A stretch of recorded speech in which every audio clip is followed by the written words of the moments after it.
Hey, what's up, people? It's your boy Quincy Murdoch with another episode of Not Just Music Podcast, where we keep it real and honest.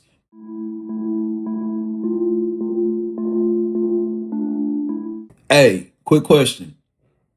You ever notice like those simple things that we think are so simple that we have in our possession that, you know, we just go and get when it's mandatory for a license, driver's license, or a passport, or just to enlist in school, or all your daily activities, you're gonna need this piece of paper, but a big piece of paper. And that is the birth certificate. A lot of us take this for granted, man, the birth certificate, to have a birth certificate. And the Black history in birth certificates and births, period, goes deep. And I want to read something.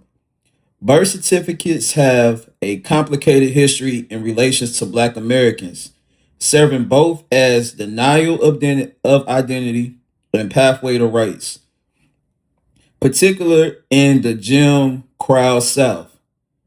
Discriminatory laws like Virginia's Racial Integrity Act of 1924 mandated the recording of race at birth, often enforcing a one-drop rule and classifying people as colored to deny rights and control social structures. Historically, non-white Americans, including many Black people, were less likely to have births registered, especially those born outside of hospitals, which hindered access to work and pensions and other services. I want y'all to check this clip out. A Miami-Dade woman says she is stuck in limbo trying to get her real ID driver's license. The reason? She cannot prove that she was born in the United States. Good evening. I'm Jim Barry. And I'm Naja Sherman. Thank you for joining us. This all comes as the deadline to get the real ID change is approaching in just 2 weeks. CBS News Miami's Tanya Francois explains how state and federal lawmakers are stepping in to help. Tanya. That's right, Jim. Jeanette Gant Palmer was born at home in South Carolina during the Jim Crow era. A birth certificate was never issued, and without it, the DMV will not renew her license.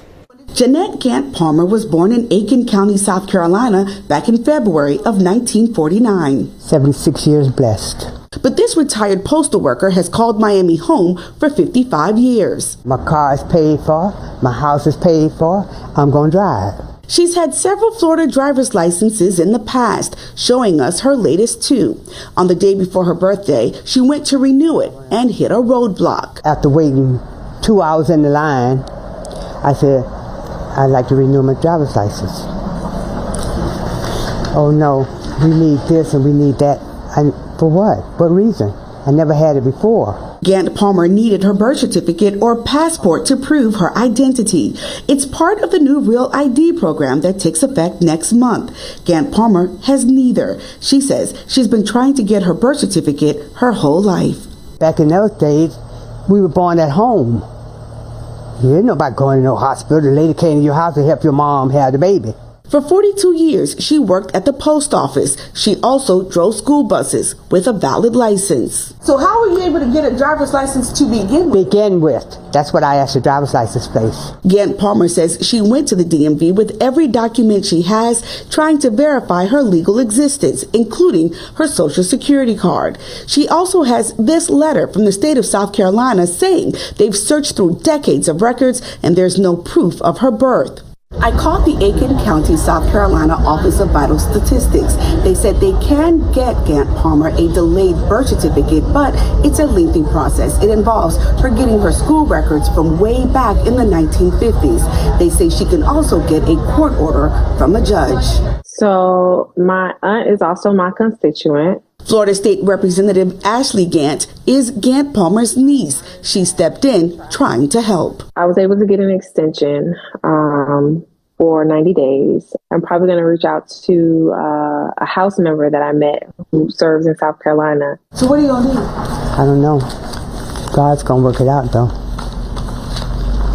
I don't know. But I need my driver's license. I know that much. Okay, Historical use of birth records. Okay, the Jim Crow era and white supremacy. Birth registrations became a tool of white supremacy's laws like Virginia's Racial Integrity Act of 1924 required that a person's race, white or colored, be recorded at birth. It's a lot of people that's still fighting to get these birth certificates. A lot of the black Americans that were slaves are, of that era. And when it was a lot of racial tensions going on, a lot of hospitals wouldn't even allow black Americans into the hospitals.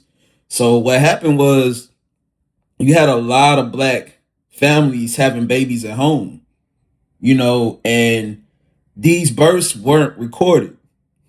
Some of these births weren't recorded. So a lot of people are running around with no birth certificate on file. It's crazy, right?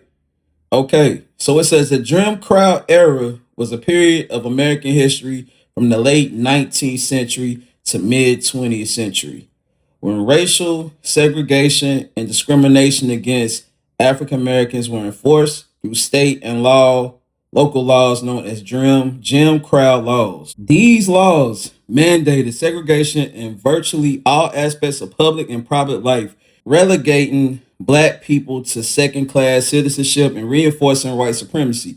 The era ended with the passage of landmark legislation like the Civil Rights Act of 1964 and Voting Rights Act of 1965. So we have the one drop rule. Okay, what was the one drop rule? The one drop rule was a social and legal principle in the United States that classified any individual with any known African American ancestry, no matter how distant, as black. It was a tool of white supremacy that enforced segregation and maintained social by creating a rigid binary racial system. Historical origins. The concept of the one drop rule emerged in the 17th and the 18th century as white colonists dealt with increasing population of mixed race individuals. Laws were passed to limit rights of mixed race individuals and prevent unification of poor white and black populations, which possessed a threat to the ruling class.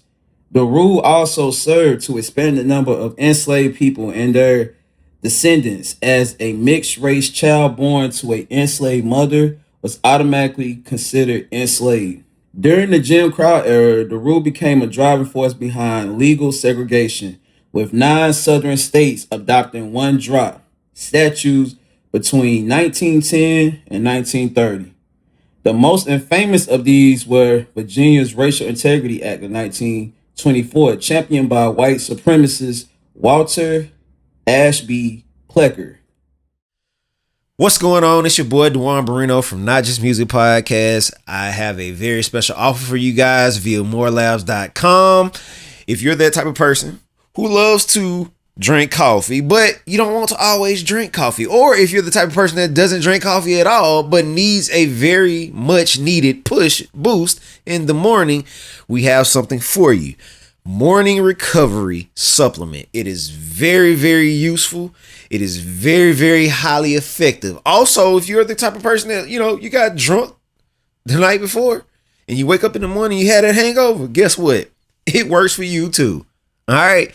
So at the end of the day, if you head over there to morelabs.com, we have something set up for you already at checkout. All you have to do is enter the code NJMP and you will receive 25% off instantly. How about that? Can you beat that? Head over to morelabs.com. All right.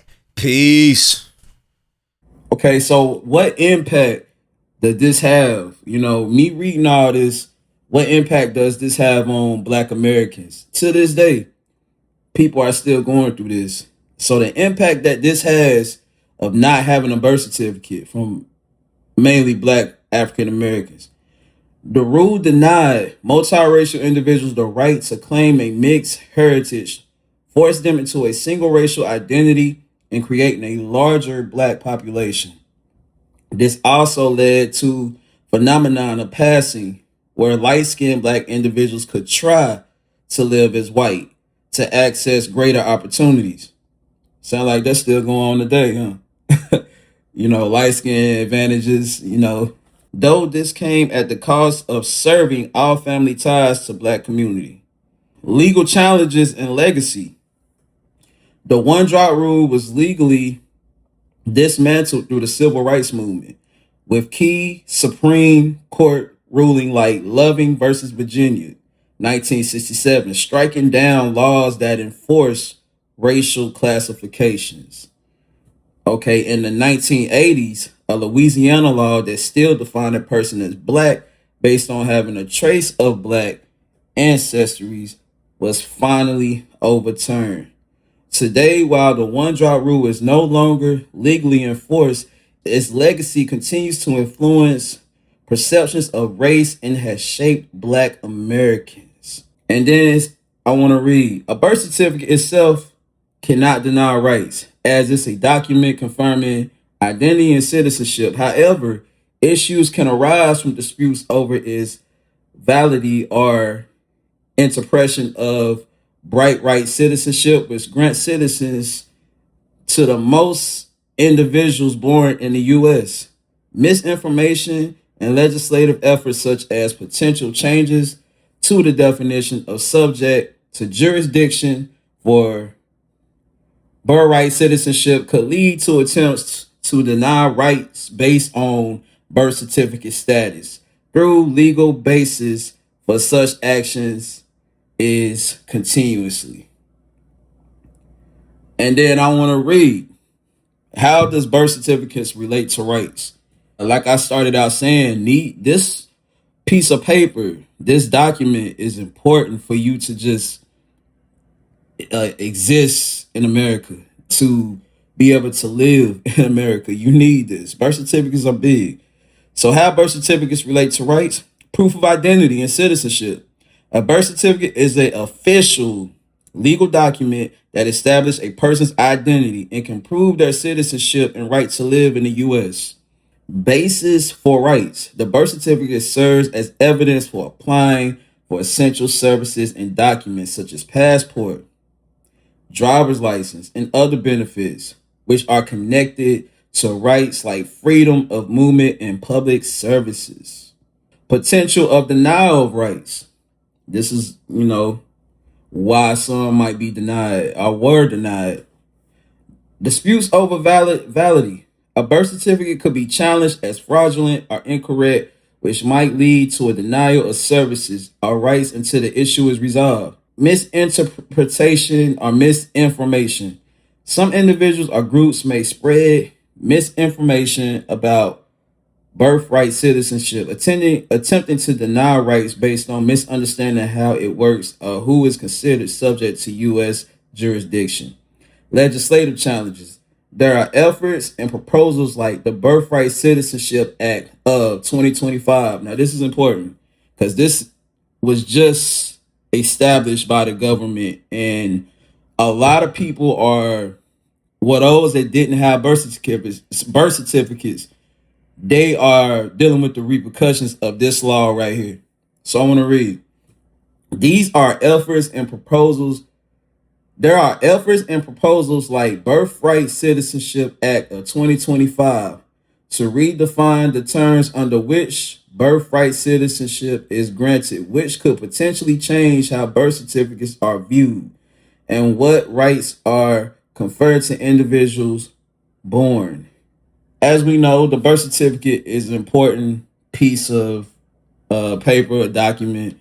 And what I would say is, for the ones that may be trying to fight for their birth certificates, one thing you can do is go to these ancestries websites, type in your name. It's also some go to the public libraries, research. Try to find much as your background or your family tree that you know.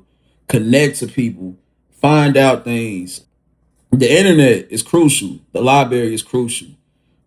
Also, look at some of the slave documents. It's slave documents that might be still on file that might lead you to your family or might lead you to your birth, might lead you to your past, your history. So look into all these things like the slave trades and documents, whatever documentation they may have on your name or your family's name. Look it up, research. All right. I hope everybody that hasn't found their birth certificate know their true identity, finds it. And the ones that have this birth certificate, this huge document, we need to appreciate it more and more, because there's some people out here dying for a birth certificate and can't get day to day a driver's license or a job or opportunity or just living because they don't have this one document, and that's the birth certificate. So yeah, this is another episode of Not Just Music Podcast by your boy Quincy Murdoch, where we keep it real and honest. Peace.